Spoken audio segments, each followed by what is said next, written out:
या देवी सर्वभूतेषु मां कालरात्रिरूपेण संस्थिता नमस्तस्यै नमस्तस्यै नमस्तस्यै नमो नमः। जय माता रानी की दोस्तों, आप सबका सुनीता भक्ति चैनल में हार्दिक स्वागत है। माता रानी की कृपा आप और आपके समस्त परिवार पर बनी रहे। दोस्तों, आज है 19 जनवरी 2026 और दिन है सोमवार का, और आज से प्रारंभ हो गई है माघ मास के शुक्ल पक्ष की गुप्त नवरात्रि। तो आप सभी भक्तजनों को गुप्त नवरात्रि की मंगलमय शुभकामनाएं। सनातन परंपरा में माघ मास की गुप्त नवरात्रि को शक्ति की साधना के लिए अत्यंत ही शुभ और फलदायी माना जाता है। तो 10 महाविद्या काली, तारा, त्रिपुर सुंदरी, भुवनेश्वरी, छिन्नमस्ता, त्रिपुर भैरवी, धूमावती, बगलामुखी, मतंगी और कमला की साधना आराधना का महापर्व आज 19 जनवरी 2026 से प्रारंभ होकर 27 जनवरी तक चलेगा।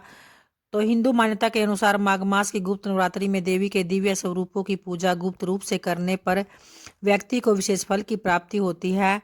और नवरात्रि के पहले दिन आज किसी भी समय घट की स्थापना भी होगी। तो गुप्त नवरात्रि के पहले दिन माँ काली देवी की पूजा की जाती है। तो काली देवी का वर्ण श्याम रंग का है, संपूर्ण विकराल देह चमकते हुए काले रंग की है। उनकी बड़ी बड़ी डरावनी आंखें और मुख से जीभ बाहर निकाले हुए हैं जो गहरे लाल रंग की है। वह नरमुंडों की माला तथा कटे हुए हाथों का आसन धारण किए हुए है। उनके एक हाथ में खड्ग, दूसरे में त्रिशूल, तीसरे में खप्पर तथा चौथे हाथ में भक्तों को आशीर्वाद प्रदान करती है। तो आइए भक्तों, आज गुप्त नवरात्रि के पहले दिन माँ काली देवी की एक कथा का श्रवण करते हैं। एक बार की बात है, दारुक नाम के एक असुर ने ब्रह्मा को जब प्रसन्न किया तो उनके द्वारा दिए गए वरदान से वह देवों और ब्राह्मणों को प्रलय की अग्नि के समान दुख देने लगा। उसने सभी धार्मिक अनुष्ठान बंद करा दिए और स्वर्गलोक में अपना राज्य स्थापित कर लिया। सभी देवता ब्रह्मा और विष्णु जब विष्णु के धाम पहुंचे तो ब्रह्मा जी ने बताया कि यह दुष्ट केवल स्त्री द्वारा ही मारा जाएगा। तब ब्रह्मा विष्णु सहित सभी देव स्त्री रूप धर दुष्ट दारुक से लड़ने के लिए गए, परंतु वह दैत्य अत्यंत बलशाली था और उसने सभी को परास्त कर वहां से भगा दिया। फिर उसके बाद ब्रह्मा विष्णु समेत सभी देव भगवान शिव के धाम कैलाश पर्वत पर पहुंचे तथा उन्हें दैत्य दारुक के विषय में बतलाया। भगवान शिव ने उनकी बात सुन ली और मां पार्वती की ओर देखा और कहा कि हे कल्याणी, जगत के हित के लिए और दुष्ट दारुक के वध के लिए मैं तुमसे प्रार्थना करता हूँ। यह सुनकर मां पार्वती मुस्काई और अपने एक अंश को भगवान शिव में प्रवेश कराया, जिससे मां भगवती के माया से इंद्र आदि देवता और ब्रह्मा नहीं देख पाए। तो उन्होंने देवी को शिव के पास बैठे देखा। माँ भगवती का वह अंश भगवान शिव के शरीर में प्रवेश कर उनके कंठ में स्थित विष से अपना आकार धारण करने लगा। विष के प्रभाव से वह काले वर्ण में परिवर्तित हो गया और भगवान शिव ने उस अंश को अपने भीतर महसूस कर अपना तीसरा नेत्र खोला। उसके नेत्र द्वारा भयंकर विकराल रूपी काले वर्ण वाली माँ काली उत्पन्न हुई।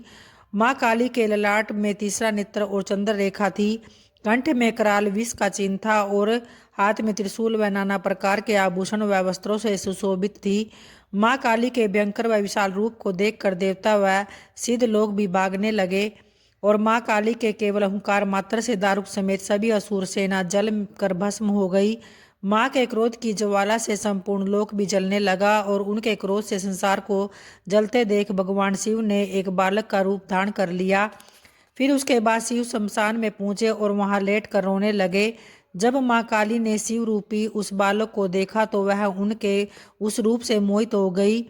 उसके पश्चात भाव से उन्होंने शिव को अपने हृदय से लगा लिया तथा अपने सतनों से उन्हें दूध पिलाने लगी। भगवान शिव ने दूध के साथ ही उनके क्रोध का भी पान कर लिया और उस क्रोध से 8 मूर्ति हुई जो क्षेत्रपाल कहलाई। और उसके बाद शिवजी द्वारा माँ काली का क्रोध पी जाने के कारण वह मूर्छित हो गई।